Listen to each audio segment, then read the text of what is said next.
AC Milan sedang menghadapi misi berat di bursa transfer Januari. Keinginan menambah lini belakang justru berujung jalan buntu. Hingga awal bursa transfer dibuka, Rossoneri sudah menerima banyak penolakan dari klub-klub pemilik para pemain incaran. Kondisi ini tidak lepas dari kegagalan AC Milan mendatangkan bek senior pada bursa transfer musim panas lalu. Alhasil manajemen harus bergerak agresif di tengah musim. Namun menurut laporan calciomercato.com, mencari bek tengah berpengalaman di Januari ternyata jauh lebih sulit dari perkiraan. Karena klub-klub enggan melepas pemain kunci saat kompetisi sedang berlangsung. Sejumlah nama besar sudah resmi gugur dari daftar. Milan, Skriniar, dan Joe Gomez dipastikan tidak bisa didatangkan setelah PSG dan Liverpool menolak melepas mereka. Kedua pemain itu dianggap vital oleh pelatih masing-masing dan tidak masuk rencana penjualan. Penolakan juga datang dari Juventus dan Bayern Munchen. Federico Gatti dan Kim Min-jae tidak tersedia untuk Januari. Sementara untuk Kim, peluang transfer baru mungkin terbuka pada bursa musim panas mendatang. Opsi lain seperti Axel Disasi dari Chelsea juga menemui hambatan. Chelsea hanya bersedia melepas Disasi dengan skema peminjaman yang disertai kewajiban membeli secara permanen. Syarat ini tidak sesuai dengan rencana Milan yang lebih menginginkan pinjaman murni atau dengan opsi pembelian. Saat ini Milan masih memantau beberapa nama lain seperti Murillo dari Nottingham Forest, Diego Coppola dari Verona, dan Nathan Ake dari Manchester City. Namun hingga sekarang belum ada satupun pemain yang benar-benar jadi prioritas utama. Bursa transfer memang baru berjalan, tapi waktu terus menipis. AC Milan masih harus berpacu dengan situasi sulit jika ingin menyelamatkan lini belakang mereka musim ini. AC Milan memberi sinyal tegas soal masa depan Youssouf Fofana. Di tengah rumor ketertarikan Galatasaray, manajemen Rossoneri memilih langkah strategis dengan memasang bandrol tinggi untuk sang gelandang asal Prancis tersebut. Kabar sebelumnya menyebutkan perwakilan Galatasaray sempat datang ke Italia untuk membuka negosiasi. Namun laporan dari calciomercato.com menyebut Milan sudah menetapkan harga resmi sebesar 40 juta euro. Angka ini dinilai cukup untuk membuat klub peminat berpikir dua kali. Bandrol tersebut bukan tanpa alasan. Milan merekrut Fofana musim panas lalu dengan nilai sekitar 20 juta euro. Jika ada klub yang berani membayar 40 juta euro, itu artinya Milan akan meraih keuntungan besar dalam waktu singkat. Di sisi lain, dengan kondisi pasar saat ini, peluang Galatasaray menembus harga tersebut terbilang kecil. Artinya, ini akan menjadi cara halus Milan untuk mengatakan Fofana belum ingin dilepas. Keputusan ini juga dipengaruhi faktor teknis. Pelatih Massimiliano Allegri menilai Fofana sebagai pemain kunci dalam proyek tim, bukan sekedar pelapis. Manajemen dan staf pelatih sama-sama yakin performa Fofana masih bisa meningkat signifikan di paruh kedua musim ini. Dengan kepercayaan penuh dari klub dan dukungan rekan timnya, Fofana kini diharapkan membalas kepercayaan tersebut lewat penampilan maksimal.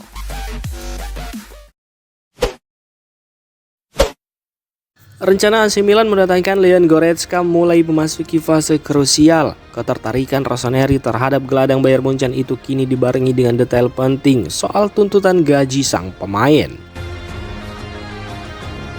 Menurut laporan Tuttosport, komunikasi antara manajemen Milan dan pihak Goretzka masih terus berjalan. Meski berpeluang direkrut secara gratis pada musim panas nanti, Goretzka tidak akan datang dengan biaya murah.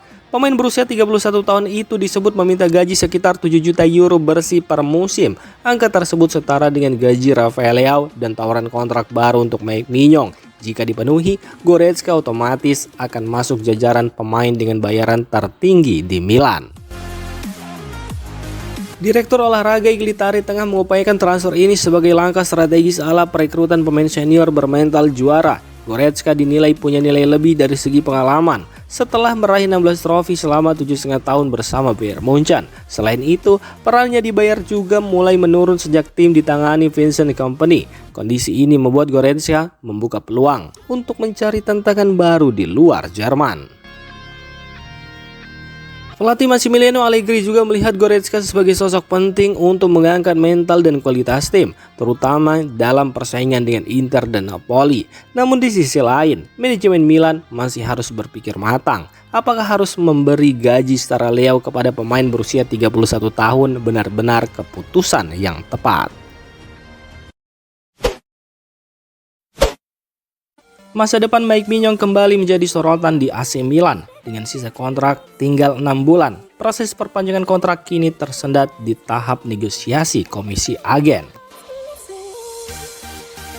Namun laporan terbaru dari Radio Rossonera menghadirkan klarifikasi penting. Isu yang menyebut agen Mike Maignan, Jonathan Kebe, meminta komisi gila itu dibantah. Pihak agen disebut hanya mengajukan permintaan yang masih dalam batas wajar dan sesuai standar negosiasi kontrak pemain. Sumber tersebut menyebut masalah justru muncul karena tawaran awal dari manajemen Milan dinilai terlalu rendah. Permintaan komisi dari pihak Mike Maignan tidak melebihi persentase normal yang biasa digunakan dalam perpanjangan kontrak pemain top. Di sisi lain, Milan sebenarnya berada di posisi yang cukup menguntungkan. Mike Maignan masih masuk skema growth decree, yakni aturan pajak yang membuat beban gaji klub jauh lebih ringan. Komitmen Mike Maignan juga tidak diragukan, sebab kiper asal Prancis itu dikabarkan menolak tawaran dengan gaji dan bonus yang jauh lebih besar, termasuk dari klub-klub Italia demi tetap bertahan di San Siro. Dengan situasi yang mulai jelas, negosiasi kini diharapkan segera menemui titik temu. Bahkan manajemen Milan optimis kesepakatan bisa tercapai dalam beberapa pekan ke depan.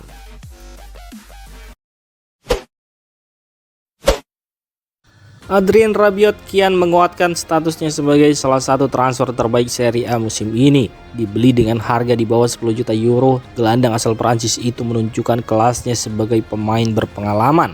Bertanding di markas Como, Rabiot tampil luar biasa. Pergerakannya berbuah penalti, mencetak 2 gol dan dinobatkan sebagai man of the match. Performa ini pun menjadi kunci kebangkitan Milan setelah sempat kesulitan di babak pertama. Adrien Rabiot mengakui jika Milan sejatinya tampil kurang meyakinkan di awal laga, namun suasana berubah total setelah jeda turun minum. Diskusi di ruang ganti membuat para pemain kembali ke lapangan dengan mentalitas berbeda dan tekad penuh untuk mengamankan 3 poin.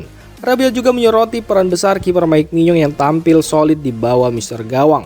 Menurutnya, kemenangan ini lahir dari kerja tim, di mana setiap pemain memberi kontribusi ekstra. Dalam momen tertentu, ada pemain yang harus berani menjadi pembeda dan malam itu peran tersebut jatuh ke tangannya. Menariknya, gol ketiga Milan lewat tembakan jarak jauh Rabiot bukan sekedar keberuntungan. Ia mengungkapkan bahwa skema tersebut memang sudah diasah dalam sesi latihan di Milanello sepanjang pekan ini. Kerja keras di latihan akhirnya terbayar lunas di pertandingan melawan Como.